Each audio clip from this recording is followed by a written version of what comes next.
우리가 어제 함께 살펴보았듯이 하나님을 피해 도망친 요나는 잠시는 평안한 것 같아 보였지만 이내 큰 폭풍을 만났습니다. 하나님은 도망치는 요나를 큰 폭풍과 그리고 이방인들의 입술을 통해서 그를 깨우고 계셨습니다. 이것은 불순종하며 도망치는 요나를 포기하지 않고 끝까지 추격하시는 하나님의 은혜였습니다.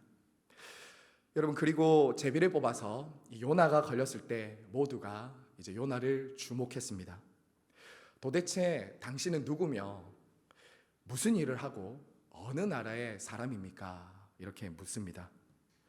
그리고 그제서야 요나는 자기가 하늘과 바다, 온 세상을 지으신 여호와 하나님을 경외하는 자다라고 고백하면서 지금 이 모든 폭풍과 풍랑은 자신이 여호와의 얼굴을 피해서 도망쳤기 때문이다 라고 이렇게 그제서야 고백하고 자기의 정체성을 드러냈습니다. 하지만 여러분, 오늘 말씀해 보시면 어떻습니까? 폭풍은 여전히 멈출 기세를 보이지 않고 더 나빠지기 시작했습니다. 그러자 이제 선원들은 요나에게 우리가 이제 어떻게 해야 합니까? 라고 물었습니다. 그러자 요나가 대답을 합니다. 여러분 12절 한번 보십시오. 그가 대답하되 나를 들어 바다에 던지라. 그리하면 바다가 너희를 위하여 잔잔하리라. 너희가 이 큰 폭풍을 만난 것이 나 때문인 줄 내가 아노라 하니라. 자, 여러분, 요나의 대답이 사실 가히 충격적입니다. 지금 자기를 들어서 바다에 던지라고 하고 있습니다. 여러분, 지금 요나는 자기의 잘못을 깨닫고 이 큰 폭풍 가운데서 회개하거나 하나님께 용서를 구하지 않습니다. 혹은 지금 이 큰 풍랑을 만난 것이 바로 하나님으로부터 인한 것임을 알고는 하나님 좀 구해 주십시오, 도와주십시오 라고 하나님께 간구하고 있지도 않습니다. 그리고 요나는 심지어 자기가 지금 니느웨로 가야 되는데 다시스로 가는 것 때문인 것을 알고 하나님, 제가 이제 다시 니느웨로 가겠습니다 라고 방향을 돌리지도 않습니다. 어쩌면 이런 요나의 모습을 최대한 긍정적으로 해석해서 내 잘못이니 내가 책임지겠습니다 라는 태도로 볼 수도 있습니다. 하지만 지금 이런 그의 모습은 자기의 잘못을 하나님 앞에 회개한다거나 용서를 구하거나 혹은 본래의 그가 있어야 될 사명의 자리로 돌아가는 것으로 보기는 어려운 모습을 보여주고 있는 것이죠. 즉, 다시 말해서 지금 요나는 회개하고 간구하고 다시 사명자의 자리로 가기보다 죽기를 선택하고 있는 것입니다. 오히려 죽음을 선택하고 있는 거예요. 한마디로 말해서 요나는 니느웨로 가서 이방인들에게 하나님 말씀을 전해서 그들이 하나님께로 돌아오는 것보다, 그렇게 돌아오는 것은 죽기보다 싫은 거예요. 죽는 것보다 싫은 겁니다. 문제가 자기 자신 때문이라는 것은 알고 있습니다. 하지만 그 해결하는 방법은 지금 하나님이 원하시고 기대하시는 모습과는 전혀 다른 모습으로 지금 반응하고 있다는 것 우리는 보아야 합니다. 사랑하는 성도 여러분, 어떻게 하나님의 선지자가, 하나님의 백성이 이렇게 하나님의 뜻을 알고도 끝까지 하나님의 뜻과는 다른 길로 가는 것을 선택할 수 있을까요? 차라리 죽기를 선택할 만큼 완악해질 수 정말 있을까요? 성도 여러분, 절대로 그런 일이 일어나지 않기를 우리가 원하지만 성경은 그렇게 될 수 있다라고 말을 합니다. 하나님께서 회개하라 라고 말씀하시는데 그것이 죄이고 잘못된 길인 것을 알면서도 회개하거나 돌이키지 않습니다. 두려움 때문에, 손해볼까 봐, 누군가에 대한 미움 때문에 딱 마음을 닫아버리는 것이죠. 정말 하나님이 그 상황과 그 사건과 그 말씀을 통해서 그가 진실한 회개의 자리로 나오기를 부르고 계신데도 내가 죽으면 죽었지 그 일만큼은 못하겠다, 내가 오히려 죽으면 죽었지 내가 그 일은 도저히 못하겠어 라고 하면서 마음을 딱 닫고 죽기보다 싫어 하면서 그 길을 하지 않는 것이죠. 성도 여러분, 하나님이 분명히 원하시는 당신의 방향을 말씀해 주시고 뜻을 가르쳐 주셨는데 여간 내 감정과 내 생각에 딱 사로잡혀서 고집을 꺾지 않는 것입니다. 고집을 꺾지 않습니다. 그 길로 가면 뻔히 보입니다. 손해가 보이고 잘못된 길이라는 것이 보이고 미래가 보여요. 나를 들어 바다에 던지라고 했는데 그것이 어떻게 해피엔딩으로 마칠 수 있겠습니까? 죽는 것을 선택하는데 어떻게 그게 좋은 방향이겠습니까? 참 미련하고 어리석지만 우리도 하나님의 은혜가 아니면 이처럼 강팍해지고 완악해질 수도 있다는 것을 우리는 기억을 해야 하는 것이죠. 여러분, 오늘 말씀은 이처럼 자기를 바다에 던지라고 말하는 이 요나와는 대조적으로 선원들의 모습을 또 우리들에게 보여주고 있습니다. 여러분, 이처럼 자기를 바다에 던지라라고 했는데 선원들은 어떻게 합니까? 13절에 보시면 그러나 그 사람들이 힘써 노를 저어 배를 육지로 돌리고자 하다가 바다가 그들을 향하여 점점 더 흉흉함으로 능히 못한지라. 바다에 던지라고 하는 요나에게 선원들은 끝까지 그 한 생명을 놓치지 않고 배를 저어서 어떻게든 그를 살려보고자 하는 것, 여러분 보이십니까? 그들은 요나를 그 죽음의 바다로 던지기보다 마지막까지 노를 저어서 육지로 가고자 하는 거죠. 여러분, 이러한 모습은 요나와 참 대조적입니다. 이러한 모습은 어제 보았던 아이러니를 보여주는 거예요. 하나님의 선지자인 요나는 불순종의 자리에 딱 머물러서 굳어 있는데 이방인 선원들은 자신들의 생명을 걸어서라도 그 한 생명을 구원하고자 노력을 하고 있는 것이죠. 여러분, 하나님은 이처럼 요나가 사명을 포기한 순간에도 믿지 않는 사람들의 선한 행실을 통해 생명을 귀하게 여기시는 것을 가르쳐 주는 거예요. 하지만 이런 인간들의 인생들의 수고와 노력에는 한계가 있습니다. 이런 선한 의지나 노력들은 참 칭찬해 줄만 하지만 한계가 있다고요. 아무리 노를 저어도 지금 배는 어떻게 되고 있습니까? 해결이 안 돼요. 문제가 해결이 안 되고 있어요. 성도 여러분, 왜 지금 이 선원들의 선한 의지와 노력, 열심히 이 문제를 해결해 보고자 하는 것이 왜 아무 소용이 없을까요? 그것은 근원적인 문제는 그것이 아니었기 때문이에요.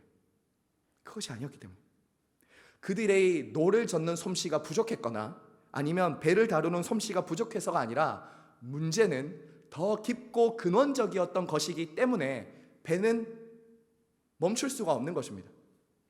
여러분, 무엇이 가장 깊고 근원적인 문제입니까? 바람과 파도가 아닙니다. 바로 요나와 하나님과의 관계가 회복돼야 되는 것이죠. 요나와 하나님과의 관계가 회복돼야, 해결돼야 지금 이 풍랑은 멈추는 것입니다.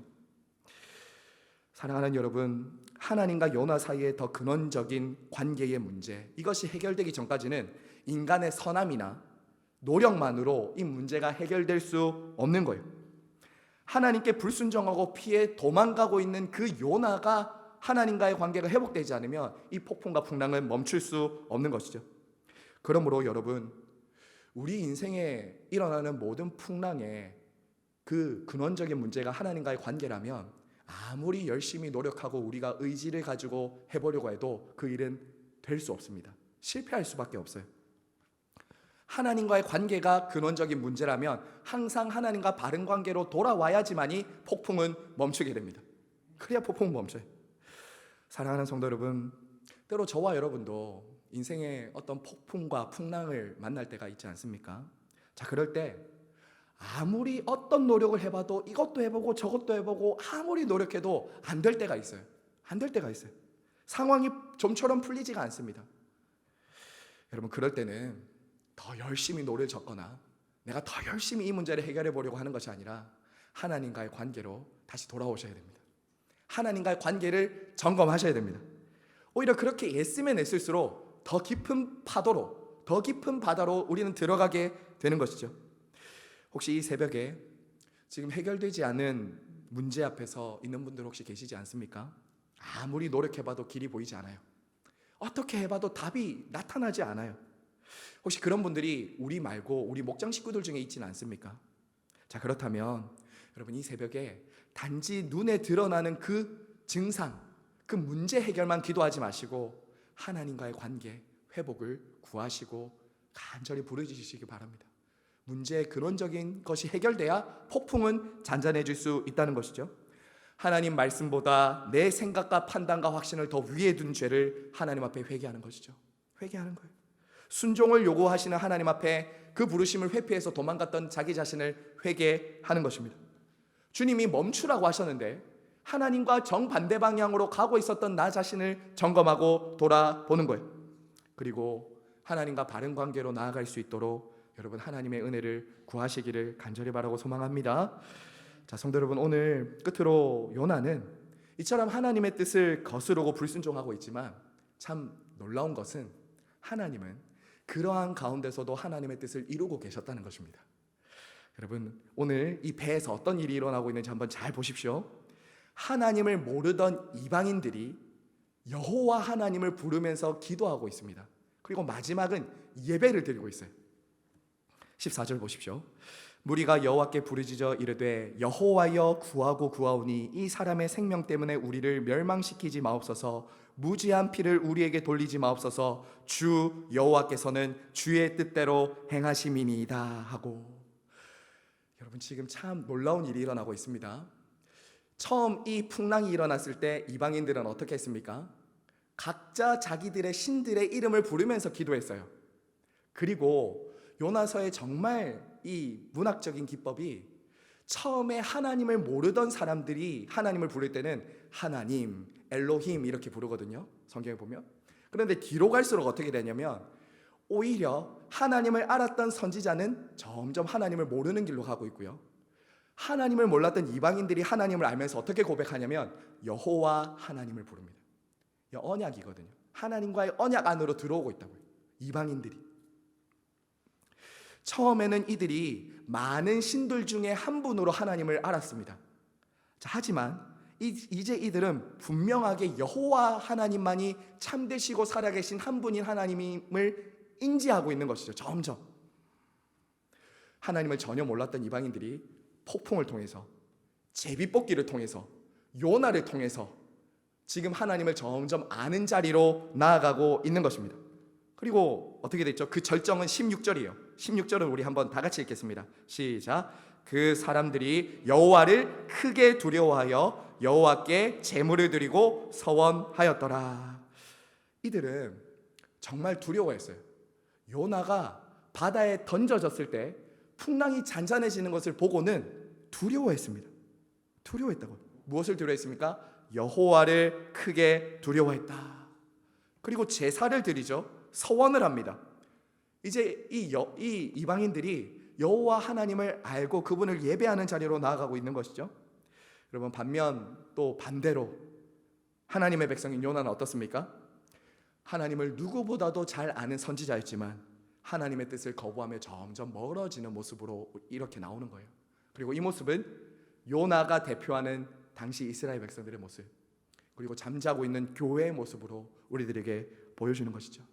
여러분, 이 모습은 예수님께서 말씀하셨던 나중된 자가 먼저 되고 먼저 된 자가 나중되는 이런 모습을 또 보여주는 것이죠.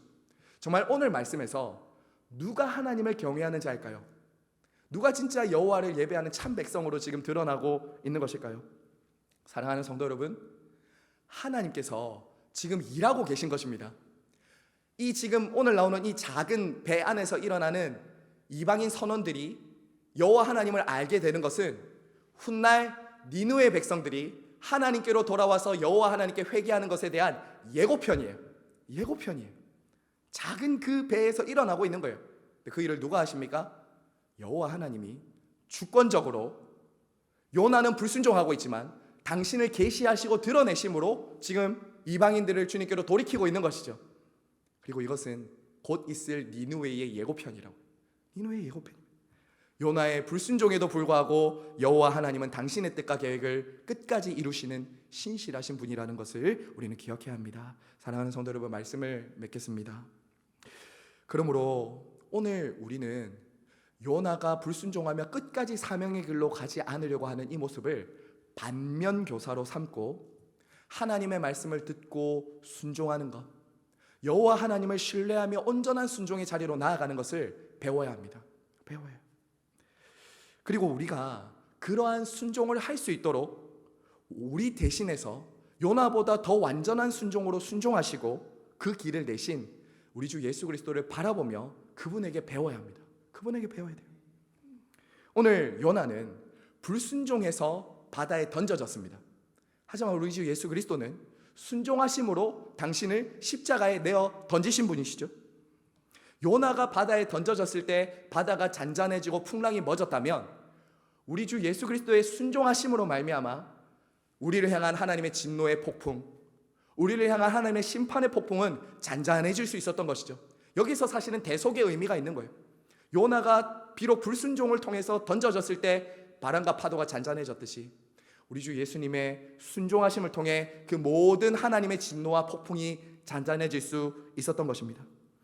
바로 우리를 향한 하나님의 지극한 사랑으로 당신의 하나밖에 없는 아들이 이 땅에 내어 던져지심으로 우리의 죄를 대신하시고 폭풍과 풍랑이 잔잔해졌죠.